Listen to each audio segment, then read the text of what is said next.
Guys, వీడియోని ఫుల్గా చూసి నచ్చితే లైక్ చేసి మరిన్ని వీడియోస్ కోసం ఛానల్ని సబ్స్క్రైబ్ చేసుకోండి. లత, వీరయ్య ఒక చిన్న పల్లెటూరిలో నివాసం ఉంటున్నారు. వాళ్ళకి ఒక కొడుకు ఉన్నాడు. అతని పేరు విజయ్. విజయ్ సిటీలో జాబ్ చేస్తూ ఉంటాడు. అప్పుడప్పుడు వాళ్ళ సొంత ఊరికి వచ్చి వెళ్తూ ఉంటాడు. ఒకరోజు లత వీరయ్యతో ఇలా అంటుంది. ఏమండి, మన అబ్బాయి ఈరోజు వస్తా అన్నాడు. బయలుదేరాడేమో, ఒకసారి ఫోన్ చేయండి. అబ్బా, వస్తానులే లత. ఫోన్ చేశాను, కానీ వాళ్ళు లిఫ్ట్ చేయట్లేదు. అక్కడ ఏమైనా బిజీగా ఉండి ఉంటాడు. మళ్ళీ చెయ్యండి. వాడి ఇంటికి వచ్చి చాలా రోజులు అయిపోయింది కదా. సరే, చేస్తున్నా, ఆగు. ఫోన్ చేయకపోతే నన్ను ఇంట్లో కూడా ఉన్నిచ్చేలాగా లేవు. హలో విజయ్, బయలుదేరావా? హా నాన్న, ఇప్పుడే బస్సు ఎక్కాను. నేను వచ్చేసరికి రాత్రి అవుతుంది. మీరు నిద్రపోండి. నువ్వు వచ్చే వరకు నన్ను మీ అమ్మ నిద్రపోనిచ్చేలాగా లేదురా. సరేరా, నువ్వు జాగ్రత్తగా రా. సరే నాన్న, నేను జాగ్రత్తగా వస్తాను. సరే లత, నేను కొంచెం సేపు బయటకు వెళ్ళి వస్తాను అని వీరయ్య లతతో చెప్పి బయటకు వెళ్తాడు. బయటకు వెళ్ళిన వీరయ్యకు ఊరిలో ఉన్న జనం అంతా పరిగెడుతూ భయంతో ఎవరింట్లోకి వాళ్ళు వెళ్ళి తలుపులు వేసుకున్నట్లు కనిపిస్తుంది. అప్పుడు వీరయ్య నరేష్ని ఆపి, ఒరే నరేష్, ఏమైందిరా? ఎందుకు అలా అందరూ భయంతో లోపలికి వెళ్ళి తలుపులు వేసుకుంటున్నారు అని నరేష్ని అడుగుతాడు. అప్పుడు నరేష్, బాబాయ్, ఊరిలోకి జాంబీలు వచ్చాయి. ఎలా వచ్చాయో, ఎక్కడి నుంచి వచ్చాయో తెలియదు, కానీ దొరికిన మనుషులని మీద పడి కొరికేస్తున్నాయి. అవి అలా ఎవరిని కొరికినా వాళ్ళు కూడా వాటిలాగానే మారిపోతారు. అవి వచ్చేస్తున్నాయి బాబాయ్, లోపలికి వెళ్ళి తలుపులు వేసుకో.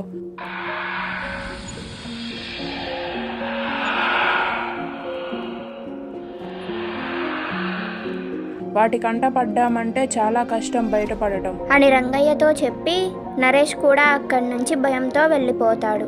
రంగయ్య పరిగెత్తుకుంటూ లోపలికి వెళ్ళి భయంతో తలుపులు అన్నీ వేసేస్తాడు.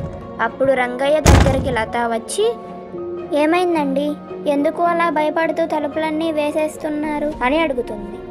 లత, మన ఊరిలోకి జాంబీస్ వచ్చాయి అంట లత. అయ్యో, మన కొడుకు ఈరోజే వస్తున్నాడు కదండి. వాడు వచ్చేసరికి రాత్రి అవుతుంది. వాటికి దొరికితే ఇంకేమైనా ఉందా? వాడికి మీరు తొందరగా ఫోన్ చేసి రావద్దని చెప్పండి. సరే లత, నేను వాడికి ఫోన్ చేసి రావద్దు అని చెప్తాను.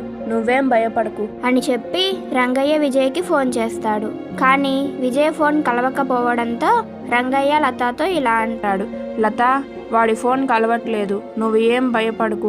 వాడు వస్తే నేను వెళ్ళి వాడిని తీసుకొని వస్తాను అని చెప్తాడు. అప్పుడు లత, వద్దండి, మనకి వయసు అయిపోతుంది. తొందరగా నడవడం, పరిగెత్తడం లాంటివి చేయలేం. వాటి నుంచి తప్పించుకోలేం. కాబట్టి మీరు వెళ్ళొద్దు. వాడంటే వయసులో ఉన్నాడు. ఎలా అయినా వాటి నుంచి తప్పించుకుంటాడు. ఆ దేవుడి దయ వల్ల వాడు క్షేమంగా ఇంటికి చేరతాడు. మీరు ఎక్కడికి వెళ్ళొద్దు అని చెప్తుంది. కానీ లత, వాడికి ఈ ఊరిలో జాంబీలు తిరుగుతున్నాయి అని కూడా తెలియదు. వాడు కొంచెం మాదమరుపుగా ఉన్నా అవి వాడి మీద దాడి చేస్తాయి. వాడిని మనం కాపాడుకోవాలి కదా. చూడండి, వాడి మీద మీకు ఎంత ప్రేమ ఉందో నాకు కూడా అంతే ప్రేమ ఉంది. కానీ పూర్వం రోజుల్లో కూడా ఆ జాంబీలు మన ఊరి మీద దాడి చేసినప్పుడు వృద్ధులు, కొంచెం వయసు పైబడిన వాళ్ళే వాటి చేతుల్లో ఎక్కువగా బలి అయ్యారు. వయసులో ఉన్న పిల్లలు వాటి నుంచి చాలా తేలికగా తప్పించుకున్నారు. అందుకే చెప్తున్నాను అండి, మిమ్మల్ని వెళ్ళొద్దని. విజయ్ బస్ దిగిన తరువాత ఫోన్ చూసుకొని మనకి ఫోన్ చేస్తాడు. అప్పుడు వాడికి చెప్దాం, ఊరిలో జాంబీలు తిరుగుతున్నాయి, ఊరిలోకి రావద్దు అని. వాడిని వెనక్కి వెళ్ళిపోమని చెప్దామండి అని లత వీరయ్యతో చెప్తుంది. సరే లత, నువ్వు చెప్పినట్టే చేద్దాం. వాడు ఊరి దగ్గరికి వచ్చి ఫోన్ చేయగానే వాడిని ఊరిలోకి రావద్దు అని చెప్దాం అని అనుకుంటారు. విజయ్ బస్ దిగి ఊరిలోకి వస్తూ ఉంటాడు. ఏంటి, ఇక్కడ ఎవరూ లేరు? టైం 8 కదా అయింది. ఇప్పటికీ ఊరిలో చాలా మంది జనం ఉంటారు. అప్పుడే ఎవరూ పడుకోరు కదా. కానీ ఈరోజు ఏంటి, ఎవరూ కనిపించట్లేదు. గేదెలు, మేకలు ఏం కనిపించట్లేదు అని అనుకుంటాడు. అప్పుడు విజయ్ వాళ్ళ నాన్నకి కాల్ చేసి, హలో నాన్న, విజయ్ ఎక్కడ ఉన్నావురా? నేను వచ్చేసాను నాన్న. కానీ ఏంటి, మన ఊరిలో ఎవరూ కనిపించట్లేదు. కనీసం బయట కట్టేసి ఉండే పశువులు కూడా ఏం కనిపించట్లేదు. రే విజయ్, ఈరోజు మన ఊరిలోకి జాంబీలు వచ్చాయిరా.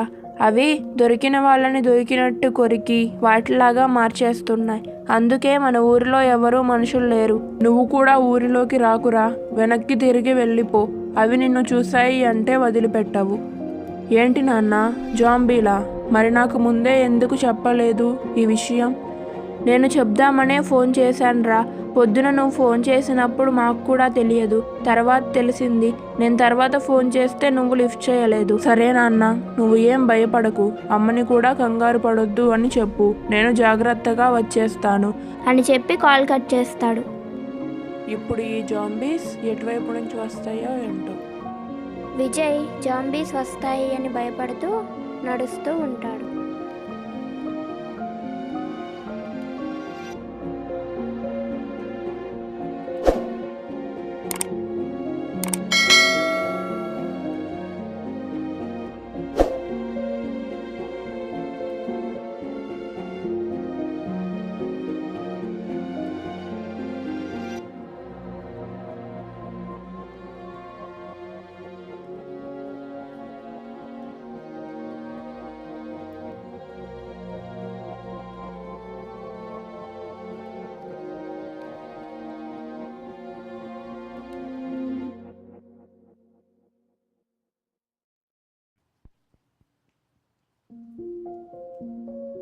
విజయ్ ఆ జాంబీస్కి భయపడి అందరి ఇళ్ళ దగ్గరకు వెళ్ళి తలుపులు తీయమని తలుపు కొడుతూ ఉంటాడు. లోపల ఎవరైనా ఉన్నారా? ప్లీజ్ అండి, తలుపు తీయండి. ఈ జాంబీస్ నా వెనకాల పడుతున్నాయి. ప్లీజ్ అండి, తలుపు తీయండి అని అన్ని ఇళ్లకు వెళ్ళి అడుగుతాడు. కానీ ఎవరూ ఆ జాంబీస్కి భయపడి తలుపు తీయరు. జాంబీకి భయపడి విజయ్ పరిగెత్తుకుంటూ వెళ్ళి చెట్టు వెనక దాక్కుంటాడు.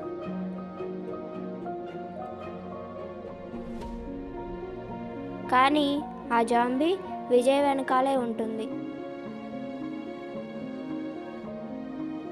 విజయ్ భయంతో అక్కడి నుంచి పారిపోతాడు. ఒకేసారి 3 జాంబీలు విజయ్ వెనక పడతాయి. వాటిని చూసి భయపడిన విజయ్ పరిగెడతాడు. కానీ ఆ 3 జాంబీలు విజయ్ ముందు ఉన్న చెట్టు మీద ప్రత్యక్షమవుతాయి. లోపల ఎవరైనా ఉన్నారా? ప్లీజ్ అండి, మీరైనా తలుపు తీయండి. ఈ జాంబీస్ నన్ను చంపేసేలాగా ఉన్నాయి. విజయ్ చివరికి వాళ్ళ ఇంటికి చేరుకుంటాడు.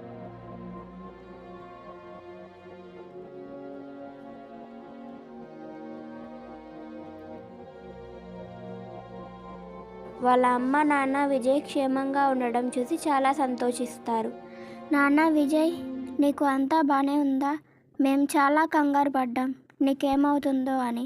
నేను బాగానే ఉన్నాను అమ్మా.